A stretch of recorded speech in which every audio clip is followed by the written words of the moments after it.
خبر افغان حکومت له ایران غوښتي چې له افغان کډوالو سره د خپل چلند سم کړي. نور حال را سره په ویډیو کې وګورئ او ډیو کلیک چینل در سره سبسکرایب کړئ.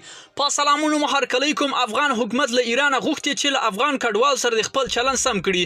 د افغان حکومت مرکزی ویان ذبیح الله مجاهد په ایران کې له افغان کډوالو سره د ناوړ چلند په خبرګون کې ویلي ایران د یو گاونډي هیوادونو په توګه دی باید له افغان کډوال سره خپل چلند سم کړي او اجازه ورکړي چې آزاد توګه خپل خوخه خپل هیواد ته راستانه شي. د په وینال افغان لوري د ډیپلوماټانو لارو غواړي چې کډوالو په اړوند مسایل ایران سره حل کړي.